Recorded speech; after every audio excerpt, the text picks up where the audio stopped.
All right, let's dive into one of the most incredible processes in all of human biology, lactation.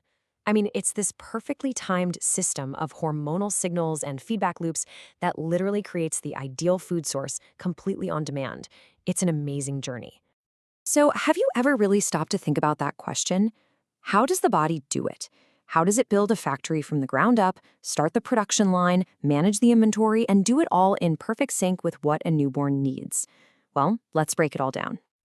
We're going to tackle this in 6 steps. First, we'll see how the gland itself is built. Then, we'll get into how that first milk gets made. After that, we'll look at the 2 key hormones, prolactin and oxytocin. Then the brilliant rule of supply and demand. And finally, we'll see what happens when the whole system gets a little out of balance. Okay, first up, building the actual gland. And you might think this all kicks off during pregnancy, but nope. The groundwork for this process is laid pretty much over a lifetime. Think of it like a long-term construction project. At birth, you've just got a very basic set of ducts. Then, puberty hits, and the hormone estrogen causes those ducts to branch out and grow. But the really massive expansion, the final build-out, that happens during pregnancy. That's when this whole intricate system of ducts and tiny milk-producing sacs, the alveoli, gets fully finished. The factory is officially ready for business. But here's the really clever part. Even though the factory is built and ready to go, the production line is intentionally kept shut down. You see, during pregnancy, high levels of a hormone called progesterone act like a big stop sign. Its job is to make sure all the body's energy is focused on growth, not making milk just yet. It's like building this incredible state-of-the-art facility, but just waiting for the grand opening. And now it's time for that grand opening. This is the moment the switch is finally flipped. The factory roars to life, and it all comes down to one single, incredibly dramatic event. But before we flip that switch, let's take a quick look at what this factory is actually making. I mean, mature milk is just an amazing substance. As you can see, it's mostly water, about 90%, which is perfect for hydration. Then you've got lactose for energy, and just the right amount of fat and protein for growth. It's a perfectly balanced meal, all in one. But the very first thing that comes off the production line isn't actually this mature milk. It's this super special substance called colostrum. It's got less fat and sugar, but it is packed with these protective proteins, especially something called immunoglobulins. It's often called an immunological first milk because it basically acts like a baby's first vaccination, giving them critical protection right from the start. And this is the switch, the delivery of the placenta.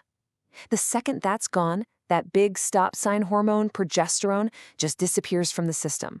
Its levels absolutely plummet. And that drop is the green light the body has been waiting for. It allows another hormone, prolactin, to finally step up to the plate and say, "Okay, team, start the production line." So that brings us to the first of our 2 superstar hormones, prolactin.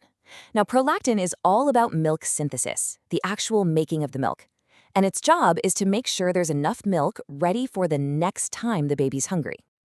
So here's how that feedback loop works. When a baby suckles, it triggers these tiny nerve receptors. A signal zips up to the hypothalamus in the brain, which then tells the pituitary gland to release prolactin. Now listen to this, because this is the crucial part. That prolactin doesn't make milk for the feed that's happening right now. Instead, it tells those little alveolar cells to get busy making milk for the next one. It's a system that's always thinking one step ahead. So if prolactin is making milk for the next feeding, how in the world does the baby get the milk that's already stored and ready to go now? Well, for that, you need a second, totally separate system, the delivery system, also known as the letdown reflex. Now, this is a real game changer. I think most of us assume that the baby is doing all the work, actively sucking the milk out, but that's not really what's happening. The milk is actually being actively ejected to the baby by the body itself. And the hormone that makes this happen is our second superstar, oxytocin. So that same suckling motion sends a signal to the pituitary gland again, but this time it releases oxytocin. This hormone travels to the breast and causes these tiny muscle-like cells wrapped around the milk sacs to contract. It literally squeezes them. And that contraction pushes the milk out, delivering it to the baby for the current feed. So just to recap, it's simple. Prolactin makes it for later, oxytocin delivers it now. 2 hormones, 2 jobs. And what's really fascinating here is that this oxytocin reflex isn't purely mechanical. It's deeply tied to our emotional state. Just hearing a baby cry or seeing a picture of an infant, or even just thinking about nursing can be enough to trigger it. And on the flip side, things like pain, stress, or feeling embarrassed can actually stop it from working. It's just a profound link that shows how connected our minds and our bodies really are. Okay, so the factory is up and running. But how does the body figure out how much milk to make, day in and day out? Well, it follows one simple, elegant, golden rule. Supply always meets demand. The secret is, the body doesn't just produce some fixed amount of milk. The amount it makes is determined entirely by how much is getting used.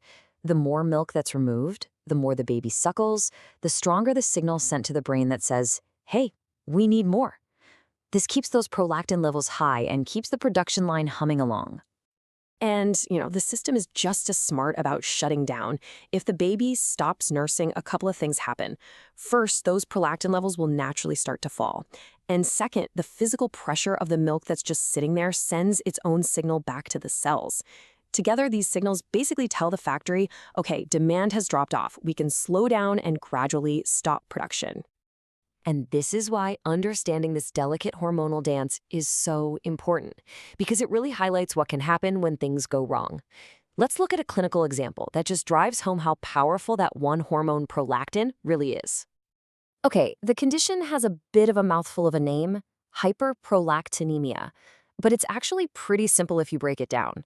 Hyper means too much, and prolactinemia means prolactin in the blood. So it's just a condition where you have way too much prolactin floating around, sending a constant, strong signal to the body to make milk, even when it shouldn't be. So what causes this? Well, a common cause is a benign tumor on the pituitary gland, or it can be a side effect of certain medications. And the effects go way beyond just lactation.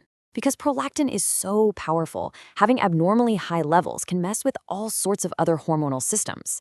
This can lead to issues like infertility, low sex drive, and even bone loss. And this can happen in both men and women. It's a really clear example of why that hormonal balance is so absolutely critical. So, from building a factory decades in advance to running a perfectly calibrated supply and demand system, lactation is just a masterpiece of biological engineering. It really makes you stop and wonder, doesn't it? What other incredible, complex, mind-blowing processes are happening inside our bodies every single moment without us even having a clue? Thanks for joining me.